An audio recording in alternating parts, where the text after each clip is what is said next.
In happiness and suffering, in joy and grief, we should regard all creatures as we regard our own self. Anger begets more anger, and forgiveness and love lead to more forgiveness and love. Nonviolence is the highest religion. The soul comes alone and goes alone, no one accompanies it and no one becomes its mate. In conquering anger, a man conquers all foes. Attachment and aversion are the root cause of karma, and karma binds us to the cycle of birth and death. One who neglects or disregards the existence of earth, air, fire, water, and vegetation disregards his own existence, which is entwined with them. Live and let live is the guiding principle of Jainism. Do not injure, abuse, oppress, enslave, insult, torment, torture, or kill any creature or living being. Suffering occurs due to our own faults, not from others. Austerity and penance do not involve simply torturing the body.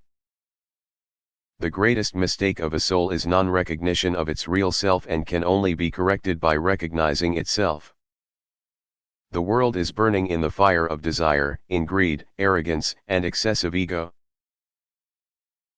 The soul is neither born, and nor does it die. Man becomes that with what he associates. Just as a flower does not pick and choose the bees that come to it, a wise person does not pick and choose who they will be kind to. The universe is not separate from this cosmic consciousness, it is rather a partial manifestation of it. The more you would care for the happiness of others, the greater your own sense of well-being becomes. No soul is sinful by nature. The world is a spiritual vision of the Supreme Lord, and the soul is the image of the Supreme Lord. One who has no enemies within can never have enemies outside. By self-restraint and by making dharma, righteousness, your main focus, treat others as you treat yourself. All souls are equal and alike and have the similar nature and qualities. The essence of knowledge is, having it, to apply it, not having it, to confess your ignorance. Injury to all beings is contrary to the path of ahimsa, nonviolence. Contentment alone is the best way to happiness. Therefore, acquire contentment.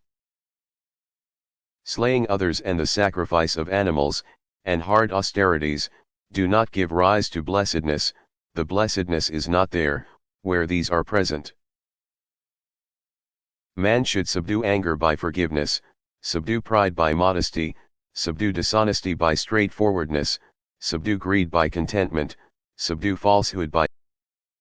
If you want to cultivate a habit, do it without any reservation, till it is firmly established.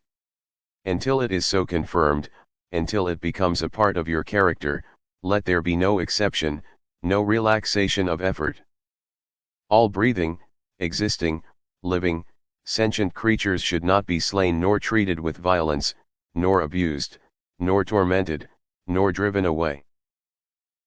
A person can rise through the efforts of his own mind, he can also sink in the same manner. Because, a person's mind is his best friend and worst enemy. A man is seated on top of a tree in the midst of a burning forest. He sees all living beings perish.